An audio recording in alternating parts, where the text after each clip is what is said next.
Hello everybody. Sit tight, sit tight. I'm just getting set up here. All right.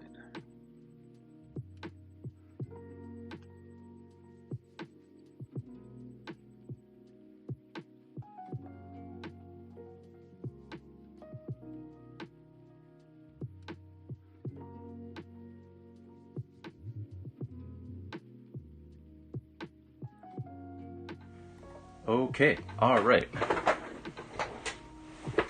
Should be good now.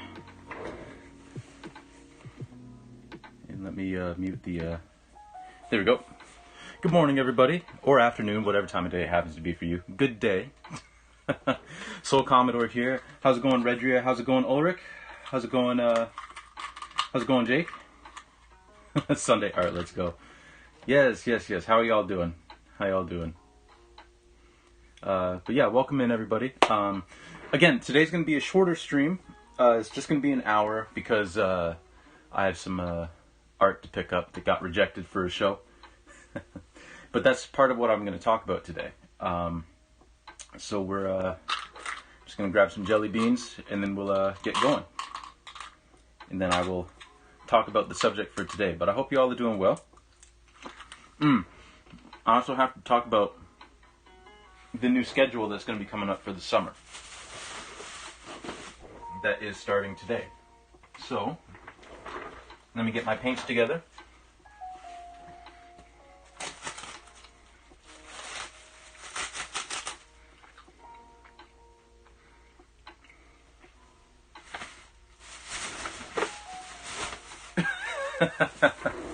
Thank you, Jake. I appreciate that. Okay, so we got our white. We need a whole lot of white paint.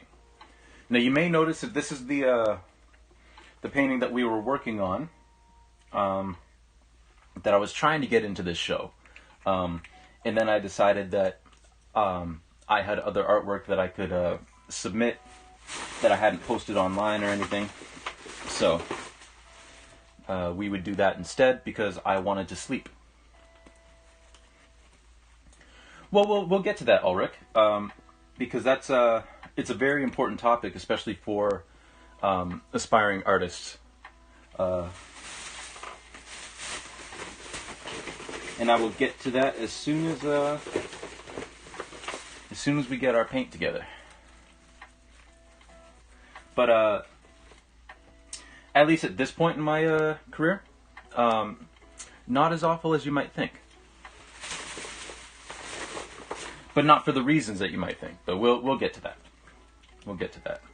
I'm gonna need some more yellow paint soon, I think. Not even I think, I know. Oh.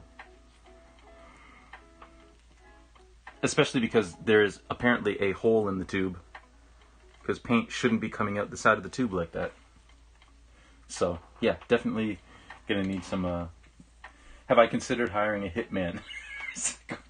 That might be a little much. That might be a little too much.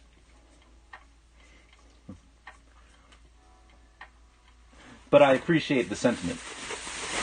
All right. So let me see. Where do I want to start? Got my rag. Brushes are back there. Gonna grab a few more jelly beans and then we'll start.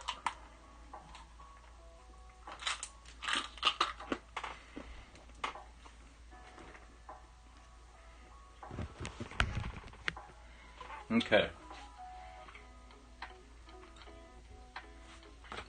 So,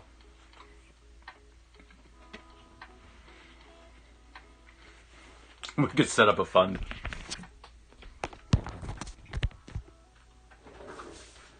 Okay, so, as I mentioned at the top, and also it's referenced by the title of the stream, you know, your stuff isn't for us. It's a little word about being an artist and handling rejection. Because, you know, all of us have to deal with rejection at some point or another, whether it's a sub-goal. All of us have to deal with rejection, whether it be you know, relationship-wise, job with your raises, and even like going for a job and not getting a job, you know, all of us have to deal with rejection. There are three things that I think are very, very important, like essential to being a professional artist. Outside of, you know, like mastering your craft and your voice and all that kind of stuff, and getting to a point in your career where you like what you're doing, right? Because I think that kind of goes without saying, like it's probably important that you do that. But the three things that are essential for delving into professional art and trying to display your art at shows is one, being able to take constructive criticism. Okay, that's one. Two is recognizing the difference between just regular old criticism and constructive criticism. That's number two. You could swap one and two. This isn't really an order in which you have to like master these things, but yeah, one, taking constructive criticism. Two, recognizing constructive criticism, because sometimes there's just haters. You know, sometimes there just are. And three, and I think this is possibly the most important of the three, not even possibly, probably, handling rejection. Because it's very, very difficult when you're first starting out to submit work to a show and having someone tell you that, you know, they may not say the words, but essentially what they're saying is, we don't want your work, right? It's not for us. We want this show to go in a different direction. This is especially important when you're, whether it is that you're applying for a solo show, or whether you're submitting stuff to a group show, or submitting stuff to a juried show, which is what I did for this this show that's going to be in Oshawa. It's a juried exhibition, so a jury actually decides what pieces go into the show. You know, there are also like very open art calls where it's like, we're going to take everything and display it, you know. But it's very, very important to understand that, except in rare circumstances, and I mean like very rare circumstances, like your artwork getting rejected is not a personal thing, you know. A curator has a vision for what a show is going to be. They have a vision for what they want to display in their gallery, and it may not be what it is that you have to offer, you know. That's the first realization that you have to come to, is that, you know, your work will not be for everyone. I've talked about this before, that I can kind of tell when someone is actually genuinely interested in my work and say like, ooh, that's interesting, versus like, oh, interesting. You know, if they say like, ah, interesting, I know for a fact, like, okay, they don't like my stuff, and that's fine, you know, that is fine. You can't expect to win every time. But handling rejection is hard, because basically what you're trying to handle is the urge to take it personal. Because, you know, that's your artwork, that's your vision, that's your voice, you know.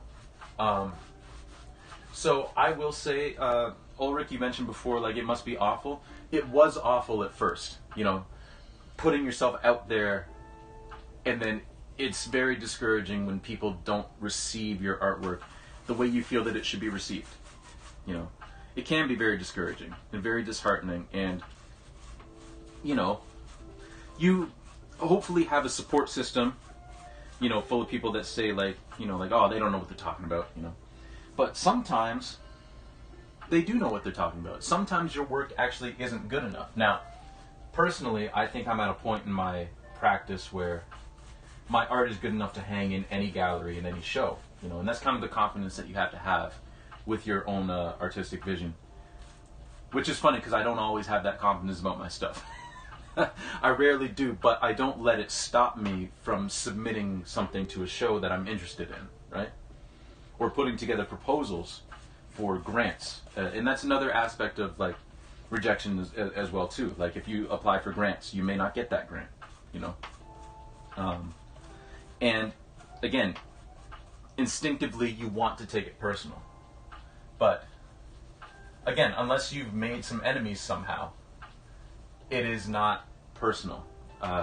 Your vision just does not match up with the direction that they want the show to go into, or what they're looking for in their gallery. And that's part of the whole, like when you're an artist, you have to find your niche. You have to find the thing that really speaks to you, and then, speak truth into that. And the same goes for galleries. Like, you're going to go to some galleries. I got very lucky right off the bat that the Station Gallery, the curator there, really likes my artwork. Now, that's not to say that you have to find someone that loves all your work. I'm sure there's some pieces that this particular curator doesn't particularly like, but they do a lot of open art calls. They have a juried members show, right? And I didn't get into that my first year either.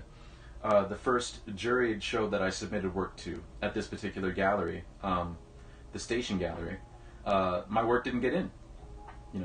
Now, the curator usually isn't the one doing the jury. They usually bring in other artists. Hi, Lime Moon. How are you? Welcome in. Welcome in. I hope you're well. We're just talking about rejection today because yours truly got a piece rejected from a show that he submitted a piece into. So we're just talking about that a little bit. So, often a curator isn't the one who's doing. They don't actually conduct the jury. It's usually people outside of the gallery that they bring in to jury the show, so that there's not any bias. It's an outside party, who are in the art field, but they're not associated with the gallery. I'm good, thanks. I'm good. Glad to hear that you're well as well.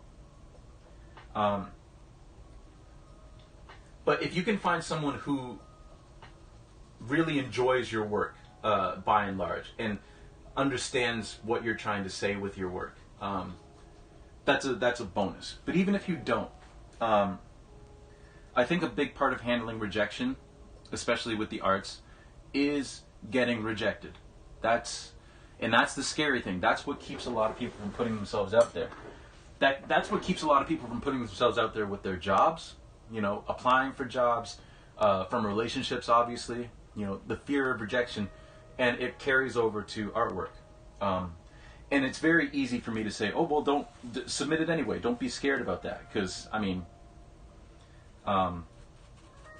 it is very scary. And anxiety disorders notwithstanding, it is natural to feel anxious when you're trying to venture out there and get your voice heard. The problem is there's really not any other way to get your voice heard than to put your stuff out there. And if you're too worried about what people might think of your work and worried about getting rejected, no one's going to see your work. Now, in this day and age, it is easier to find a wider audience for your work through like Instagram and Facebook and Twitter and Behance and other places that you can like post your work, DeviantArt, But it is, I think, important to put yourself out there in a realm that isn't so curated. Well, not that the internet is curated, but if it's Facebook, right? Like, if your Facebook isn't public, it's going to be very hard to find true constructive criticism amongst your friends and family, A lot of them probably aren't going to voice their actual opinions about your work if they don't like it, right? They might, suggest some things, but I think it's important to put yourself in rooms where, yeah, you know what? There are probably better artists than you. And there are people who are more well-versed in that realm, And will probably tell you, yeah, you know what? This isn't good enough. And, then you just got to go back and work some more. But yeah, Ulrich, you were saying earlier that it must be awful, and like I said, yeah, early on it was, but thankfully through the years, I've been rejected so many times for shows, you don't even keep track anymore, and I think that's what's important, is if you continually get rejected, you start to realize, well, some people don't realize this, and it's unfortunate, but you start to realize that, you know what, it's not personal. My work just isn't fit for this show. And then you just try to find places that are more fit for your work, you know?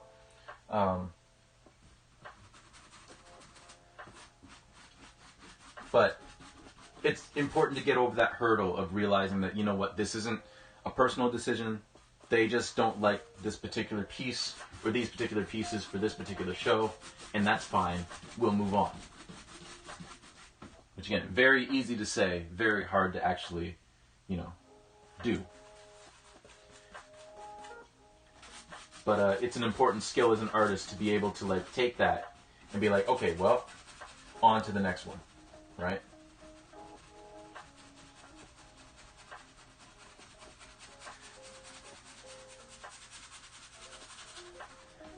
Now, that is not to say that you shouldn't take getting rejected for a show, that you shouldn't take it hard. I mean, you can take it any way that you want. Me, personally, with my personality, I just kind of like chuckle and laugh it off, you know? It's like, okay, well, all right, we'll try the next one. These fools don't know what they're talking about, but all right. Right. But that's my personality. Some people take it very, very hard when their stuff isn't accepted, and that's valid. The important thing is to not let it discourage you from ever trying to put yourself out there again. That's the important piece. Because there are a lot of really, really, really great artists that I've seen, like that I went to school with, that didn't continue with it because they could not take that criticism. They could not take it. Like, they just took it too hard, you know? Whether they took it too personal or they were like too attached to their artwork to like take it lying down, and they would get angry, and you know, those are all valid reactions. But you also have to realize, like, again, like, it's not a personal decision. I mean, I'm sure somewhere in the world there is some curator or some jury that's like, oh, I hate that guy, he's never getting into this gallery, you know? But I mean, that's very few and far between, especially when you're starting out, you know? So, I'm glad that you have the maturity and wisdom to deal with it so well. I'm sure I wouldn't deal with it well at all. Yeah, and, you know, it's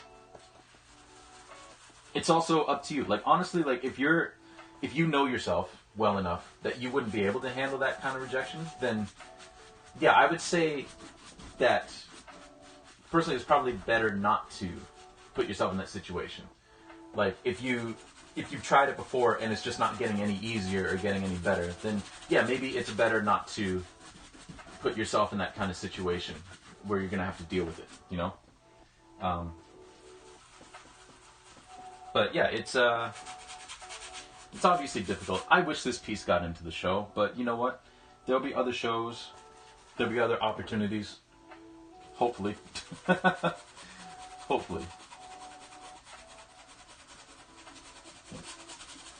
And honestly, like, Ulrich, I don't know that it's a maturity thing. Because, again, I wouldn't say that it's necessarily immature to take it really hard if your artwork doesn't get into a show. That's not immature at all. Now, I mean, I would say it's probably immature if you go online and just, like, start blasting this gallery, you know, giving it terrible reviews, or you go and, like, set the gallery on fire. You know, that's probably a little more immature. But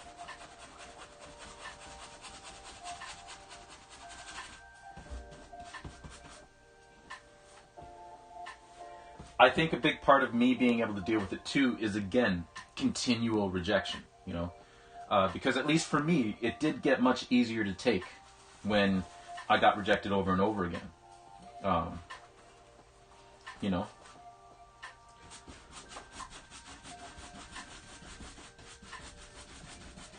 And also, I would warn against this as well, because this might also be a natural reaction for some of you. If you have an artistic voice and you have an artistic vision and you know what it is that you want to do, right? If you're getting rejected, I would warn against changing your artistic vision because people just aren't into it. Like, if you're into your work, right? If you're into it, then keep doing what you're doing. Don't sacrifice your artistic vision just for the sake of getting into a show, right? What I would do is put your stuff even further out there, like apply to all the stuff you can, because chances are eventually someone will see your stuff and be like, you know what, that's for me. I want that here, right? I want to show this. And again, it's also easier because you can post it online as well and gain a following that way, right? Whether it's, you know, again, Instagram, Facebook, YouTube, Twitch, you know, it's never been easier to find an audience for your work. So in that respect, if you continually get rejected, put your stuff out on, like, cast a wider net, because someone will find your stuff and be like, oh yeah, that's for me. And it's easier to do that with a wider net. And on top of that, don't let it dissuade you from what it is that you want to achieve with your artwork. Don't start painting stuff that you're not interested in just for the sake of getting into a show.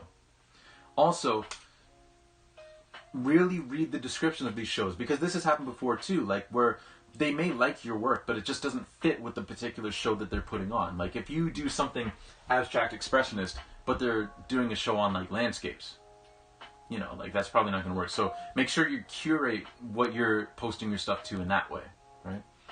What are we painting today? This is a room scene. So we've got a room back here and a room in the foreground that's all in shadow. And then we're going to have like a chair here facing this way and a chair here facing that way in this room. And then I might glitch it up afterwards, or I may not. I haven't decided yet. But, yeah. Anyway, that's my 2 cents on rejection. I think handling rejection is one of the most important things of being a professional artist. And it's scary, you know, it's scary to put your stuff out there. It's scary to put your stuff out there to an audience and be like, here, this is me, this is my work, right? And I applaud anybody who puts themselves out there in that way.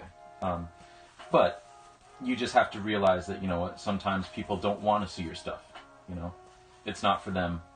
And that can be the scariest part of all.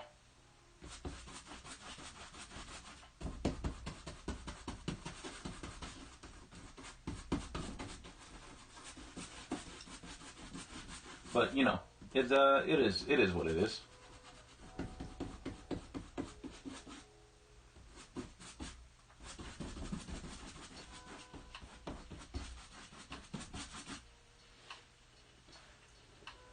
Being able to handle rejection seems important in all areas of life. Some people get bitter, get so bitter over certain things. Oh yeah, for sure. It's definitely an important life skill on top of, like, you know, artistry. You know, it's very easy to get discouraged, getting rejected. And also, I understand that it's really easy for me to sit here and be like, just keep putting your stuff out there, you know.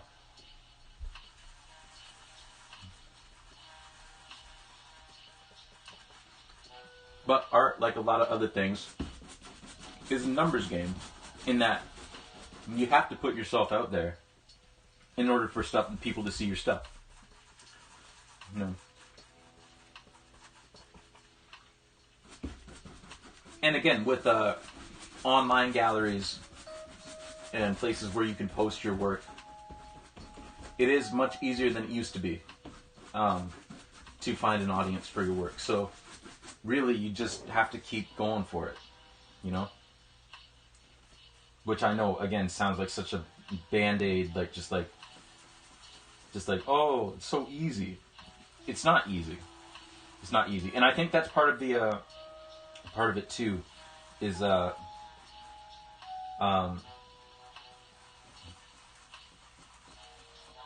I lost my train of thought. I'm getting old, y'all. Yeah.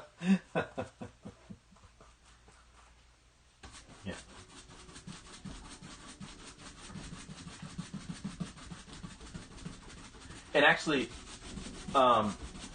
hopefully, if you do get kind of, I don't want to say used to it, but if you get used to being able to handle rejection, it kind of opens doors up for you in that sometimes you're glad. This particular piece, I'm a little bit glad that it didn't get in, because I have other plans for that piece. Like, it's going to be part of this series that I've been doing, this tracking series where everything's all glitched out, you know.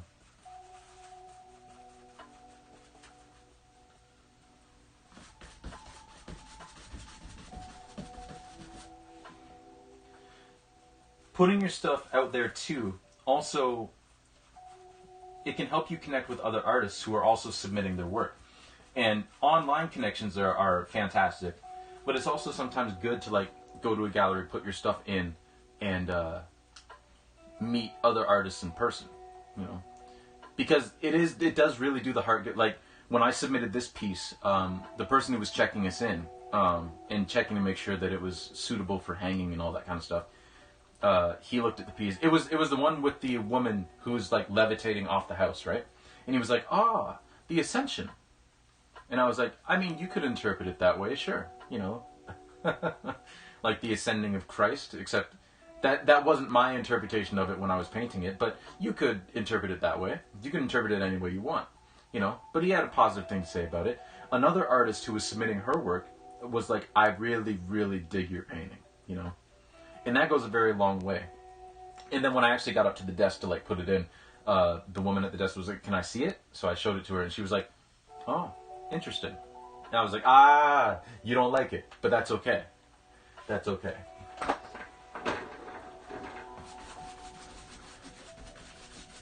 So, yo, Trip, how's it going? How's it going? How's your evening? Welcome in.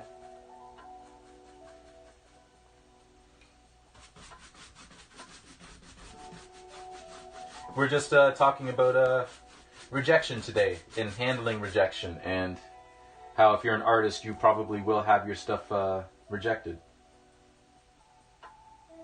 Oh, well, thank you, Lad Moon. That's another thing, too. If you're an artist, it is very, very difficult to get to this point. Very difficult, because it's not the way the human brain is wired, right? We're wired to remember negative things much more impactfully than positive things, right? But try to rewire your brain to take in all of the good things that people say about your work and internalize that, you know? And make sure that you remind yourself that, oh, my work's not garbage, it's not trash, as much as your mind may be telling you that. Thankfully, I've gotten to a point with my practice where, like, that woman saying, "Oh, interesting." And it's like, yeah, you don't like it. But that didn't weigh on me the entire day, right? So, if you're able to get to that point as well, that's also very beneficial. I'm not an artist, so I've never been rejected in that regard. It's really not all that different from getting rejected from, like, a job or getting rejected from a romantic encounter, you know. It's really not all that different. It can sometimes feel different because, again, like, this is your creation, right? And it seems like they're rejecting your creation, therefore they're rejecting you as a person, right?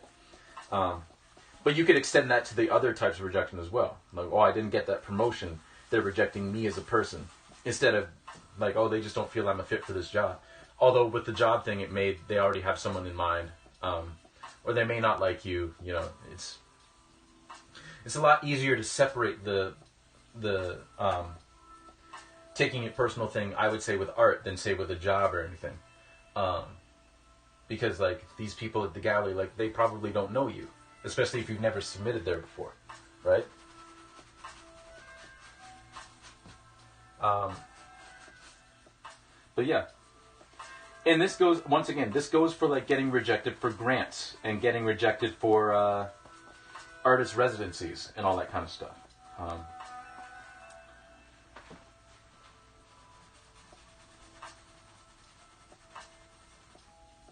It all applies to those things as well.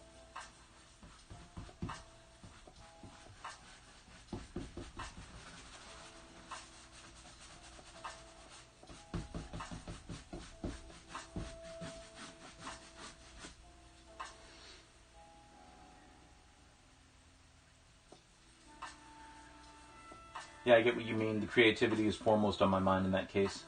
I imagine performers getting rejected also feel the same way. Yeah, yeah, yeah. But it is an important part of being in the arts because you are going to get rejected. Like, there's no question about it.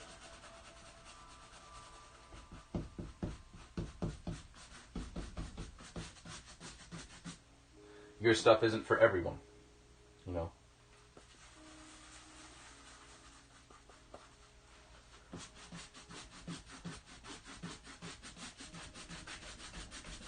And that's okay.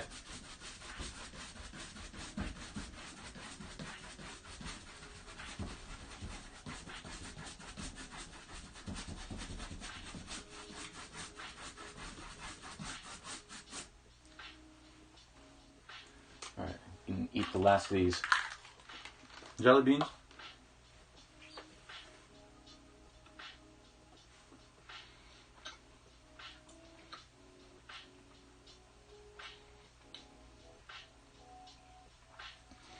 It's a good question, Trip. I will answer it as soon as I'm done eating these jelly beans.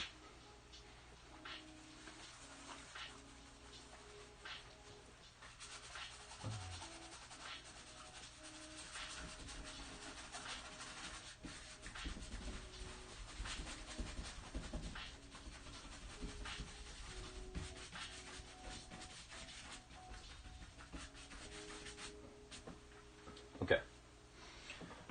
Jelly bean priority, of course. Yeah, so do I think listening to criticism is useful and rejecting is useful, or should your art exist in a vacuum without it? And do a further step, you as an artist. So, I kind of touched on this before. I've said that the three most important things that you should do as an artist outside of like honing your craft and finding an artistic voice is one, learning to take constructive criticism. Two, curating who you take constructive criticism from and learning what is constructive criticism and what is not, right? Because sometimes there are just haters.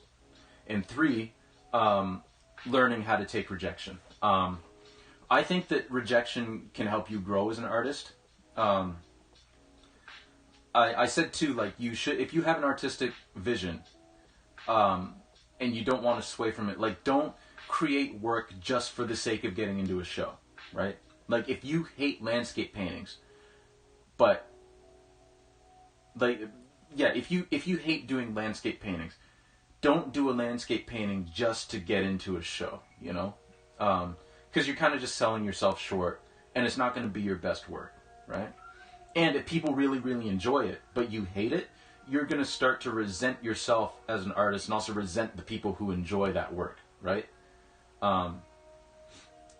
So don't put yourself in that position.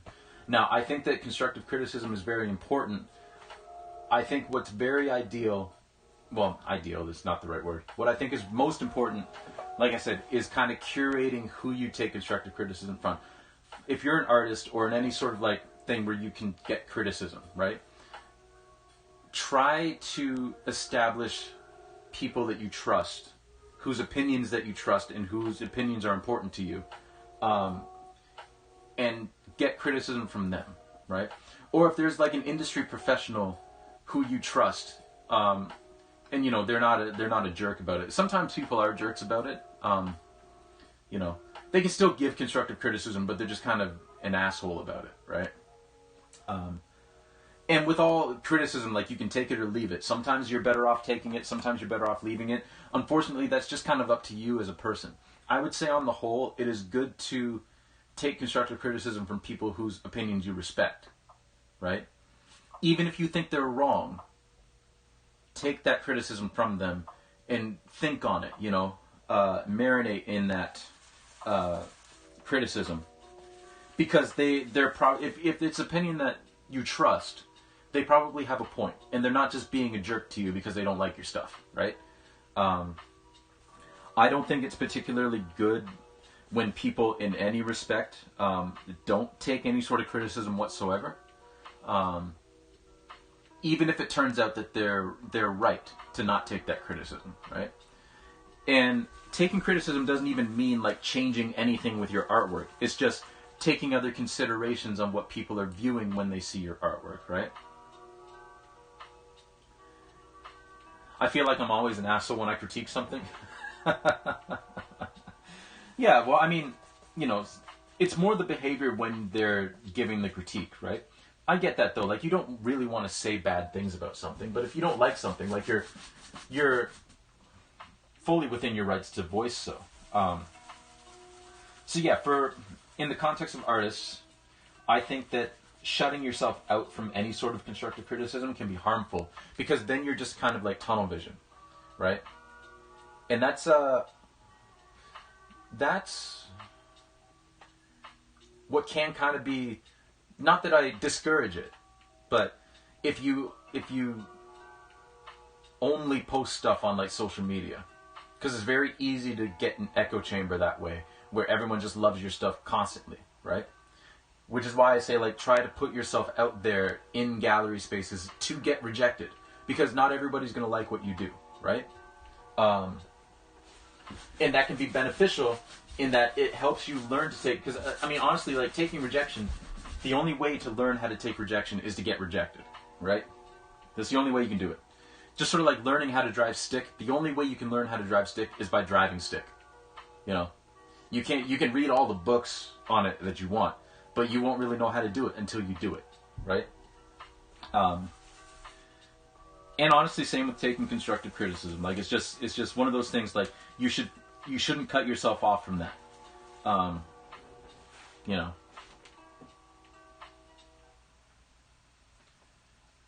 Well, thank you, Lime Moon. I think it's the way that I say things, even if it's well-meaning. I mean, hey, that's fair enough. That's fair enough. Do you know some successful artists that have tunnel vision but are still brilliant? Oh, I mean, I think tunnel vision is more so like, it's less so if you have an artistic vision and you want to go in this direction. Like, I think that's fine. If someone's telling you, like, if I'm painting this, right, and I have a technique where I'm painting, like, acrylic paint and then, like, oil paint over top of it, right? Or, like, mixing the two. And someone was like, oh, you shouldn't do that, you know? I'm not going to take that criticism, because it's like, I can do that. Like, it's fine, right? You know, or if someone says, like, you know what, that type of artwork that you're doing isn't on vogue. Like, it isn't in, right? So you shouldn't do it. You know, you can also disregard that kind of criticism, right? At the end of the day, as long as you like your work, right? I think there's a difference between being uncompromising with your work and having tunnel vision. Because I think the people who have tunnel vision are the people where they're screaming at them like, hey, like, this isn't good. Like, you need to do this. Like, you're missing, like, some of the key elements that make artwork viewable, right? And of course that's subjective, but, like, there are certain rules to things, and you can break those rules. But I think tunnel vision is so much like, I'm not listening to anyone, right? Because even Kanye, like, I would say Kanye now doesn't listen to anybody. But when he was first starting, like, he would take guidance, he would take criticism, and then developed his own thing, and then had, like, a smaller circle that he would take criticism from. Now I don't think he listens to anybody, and we see what's happening, right? I can't get that Alexander O'Neill song out of my head. So you're saying that we should rip you up instead of praising you always? I mean, yes. Yeah, I can take criticism, that's fine. Does artwork need to be viewable? Yeah, no, see, that was one of those things where I said it, and then I was like, that's not what I meant.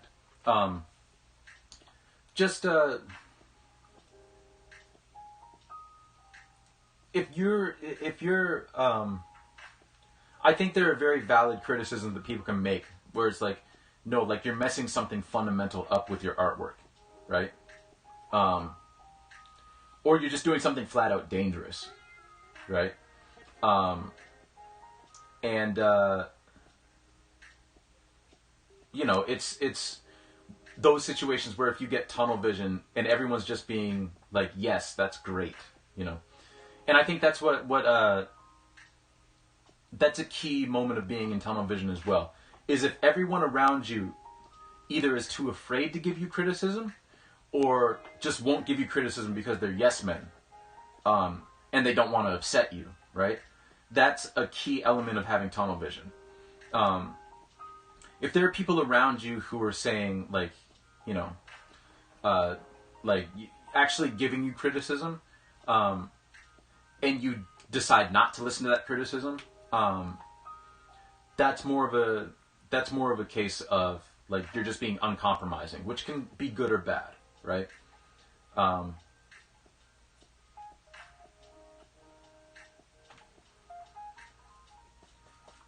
Yeah, let me synthesize it like this now that I'm thinking about it, because now that I got my thoughts together.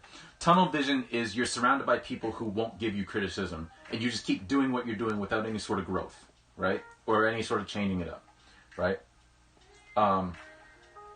Being uncompromising is you do get criticism, and you may welcome the criticism, you may not welcome the criticism, but people are still giving you criticism, and you decide not to listen to it, right? That's more uncompromising. Also, yeah, art doesn't need to be viewable, obviously. I mean, Yoko Ono is a very successful performance artist. I can't stand anything that she does. I can't stand any of it. But, you know, I don't think her work is viewable or listenable or watchable. But a lot of people do. So I try to keep in mind that I'm not a perfect artist, so I don't always feel like I'm in a place to offer criticism. But sometimes, yeah, I'd like some suggestions on how to improve, so I understand wanting criticism at times. Yeah. In terms of offering criticism, like I get that too. It's like I'm not in a place to give any tips or anything like that because I don't know. I don't know what I'm doing. You know. I would encourage you though, like if you feel like someone might like if they're asking, especially if they're asking for like any sort of tips with a certain program or something like that, or a certain technique, and you know something about that, I would say feel free to offer it up, you know. And yeah, I am always welcome to criticism. Again, in some things, in some cases, in some respects, in some aspects of my work, I am uncompromising. Like there's just some stuff that I will not change about the way I do things, and some things that I just won't do in terms of subject matter, right? Like I just won't. One of the things for me that's very uncompromising is I will not do trade shows. I will not do like, you know, county fairs where I go with all my stuff and try to set, like I'm not interested in that. I will not do that, right? And I won't compromise on that, even though it's like, you know, you could probably do a whole bunch of like smaller paintings and like sell them at those things and make a good amount of money. I'm not interested in doing that, right? But Redry, yeah, I get that also. If it's self-doubt, maybe also a drive to technically improve too. I think it's both. I dropped art for years because I was my own worst critic. And I couldn't do what other people were doing. I finally started trying to do my own thing instead. There you go. So I can't... of course I will do you a glitch Pikachu trip. That's not that. I'm perfectly fine with that. Commissions are a whole nother ballgame. Like I have certain things that I will not do subject matter in terms of commissions and everything, but in certain ways, like I'm not going to change the way that I paint or the subject matter not subject matter, but the certain techniques that I do in my own artistic eye to do a commission. Like, because there are some people who will try to commission you to do artwork. I know you're joking, but I will do you a glitch Pikachu one of these days. I won't, like, sometimes people will approach you, hey, can you do this, something like this? And I'll be like, oh, cool. And then they're like, okay, but can you do it in this person's style? And that I won't do, because I've got my own style. If you're commissioning me to do a piece, like, I'm going to do it in my own style. I'm not going to do it in some other artist's style. You can go commission them, right? So yeah, commissions are a whole nother ball of wax. But, oh, you know what I mean? Cool. Somebody say Pokemon?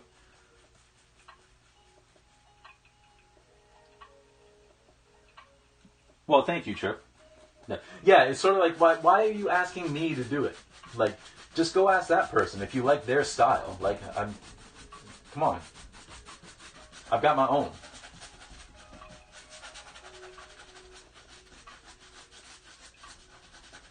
But yeah, like there are certain things with my own practice that I won't compromise on.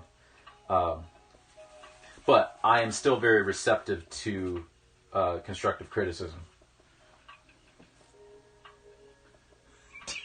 Would you sing the lyric song in the style of Elvis? I'm sorry, man, I can't do that. Also, I have no idea how to sing like Elvis. I can't do it. I always feel like somebody's watching me. Oh, I don't know.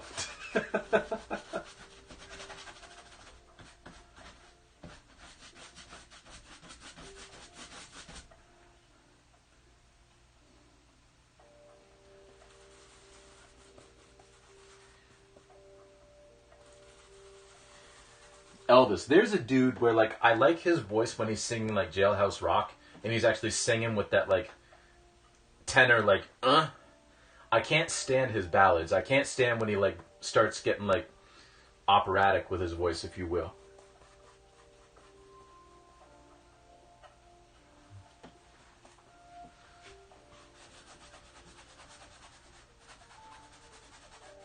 I'm not a huge Elvis fan. In case you couldn't tell.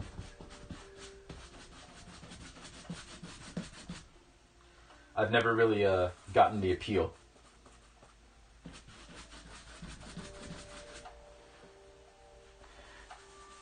Especially because Elvis, like, I mean, no disrespect to the man. I mean,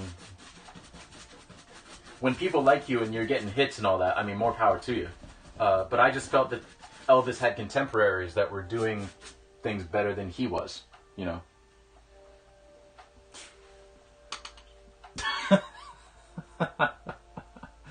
Thank you, Reggie and Trip.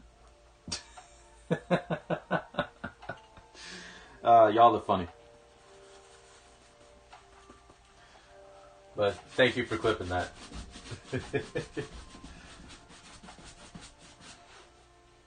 Okay, so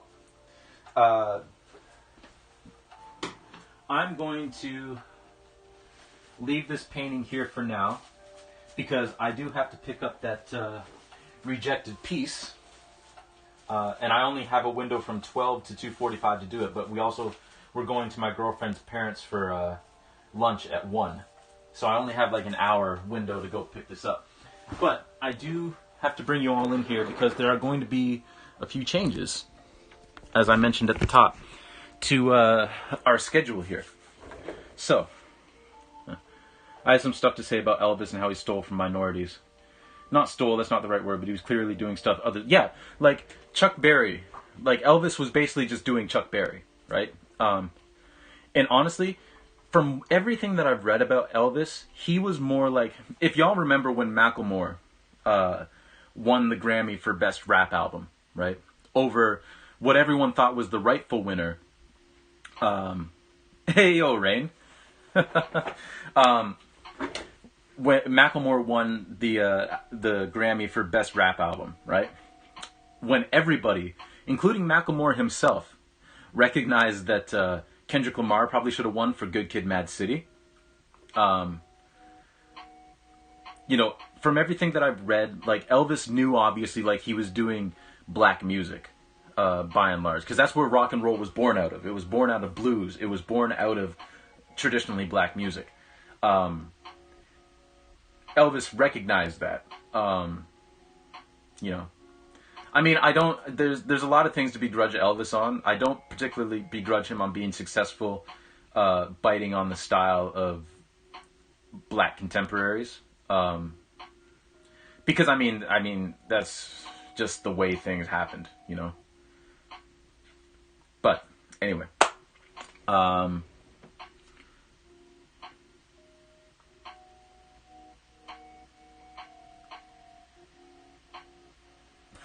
like when y'all say hello to each other.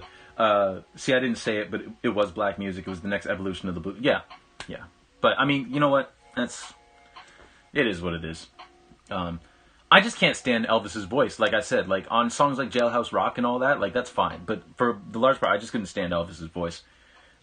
Anyway, all that being said, there are going to be some changes to the schedule as starting now because my girlfriend's going to be doing a lot of Dragon Boat training, and we also, want to spend time together. So, yes, the new schedule. So, starting this week, Mondays are going to be an hour and a half stream. It's going to be the same time, 6 o'clock Eastern, 6 p.m. Eastern, but it's only going to go to 7:30. Because I have to help her carry her boat down to the water and back, right?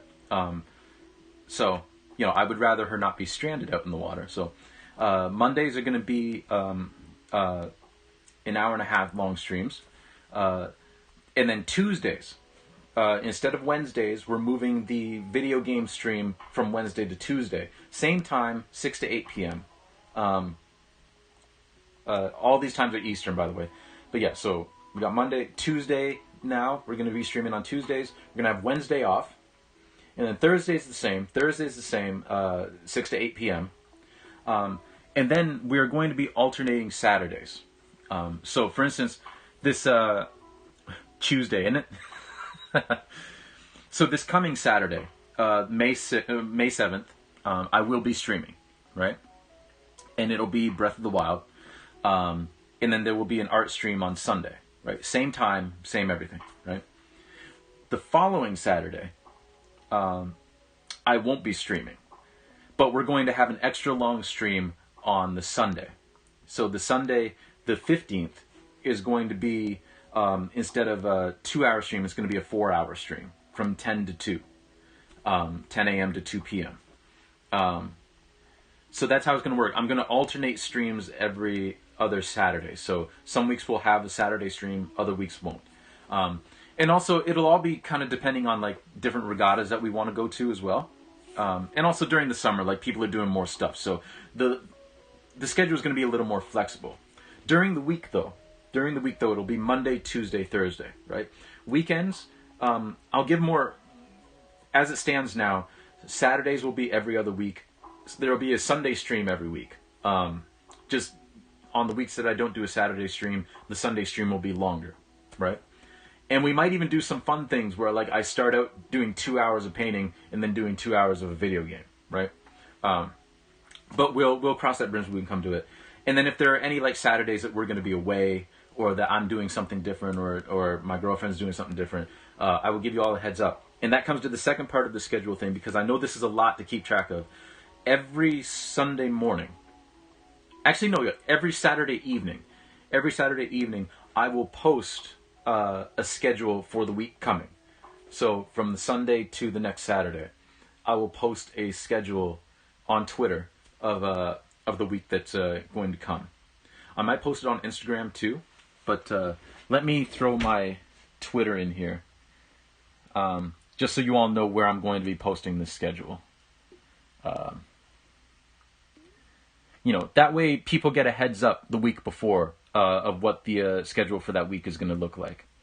Because again, I know this is a lot to take in. But basically, yeah, Mondays are going to be shorter. It's going to be an hour and a half instead of 2. The Wednesday stream is moving to Tuesday. Thursday stays the same. Saturdays every other week, and then Sunday every week. So, let me get my Twitter handle here. If I could, that'd be great. Also, why did the music stop? I put it on loop for a reason. There.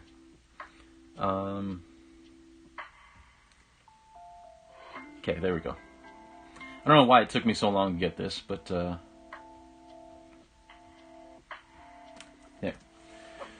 So yeah, I will post the schedule for this week coming up today, but from here going on out, every Saturday evening I will post the schedule for the week, so that you guys know what's up, And like I said, I will also adjust the schedule, the weekly schedule on Twitch as well, so that you know what the week coming up is going to look like on Twitch as well. If you don't have Twitter, or Instagram, if I do decide to post on Instagram. but just so that you guys know where I'm going to be, you know, because there are going to be some changes, and so that you don't have to be racking your brain like, oh, is Soul going to stream today? You know, so there you go. So with that, I would like to thank you all for coming out. I really do appreciate it. I appreciate all y'all.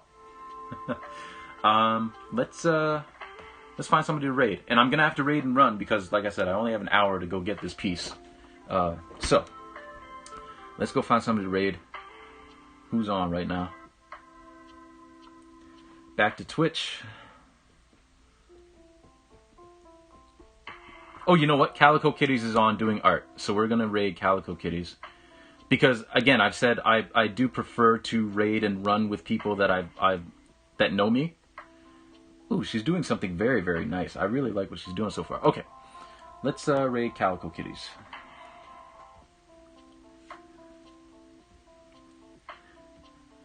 There we go. But I just got online. I'm sorry, Rain. Yes, it's good to see you, Ulrich, as well. Yeah, thank you all for the stream, and thank you for the chats. Thank you for listening to me talk about rejection. You know, it can be a touchy subject, so I just figured that I should address it, because I got rejected, right? And it's a thing that happens, so thank you all for listening. Thank you for... Oh yeah, Jess is live. She's playing Amnesia right now. Playing Amnesia. So I imagine she's pretty freaked out. But yeah, thank y'all for coming in. I really do appreciate y'all. And we will see you tomorrow, hopefully. 6 p.m. Eastern. And again, I will post the schedule for this week on Twitter and change the schedule on Twitch to reflect that today. But yeah, I hope y'all have a wonderful rest of your day. And a wonderful week coming up if I don't see you. And yeah, let's go say hi to Calico Kitties. Yeah, it is good to be able to talk about it. All right, take it easy, everybody. Ooh, okay, I gotta jet.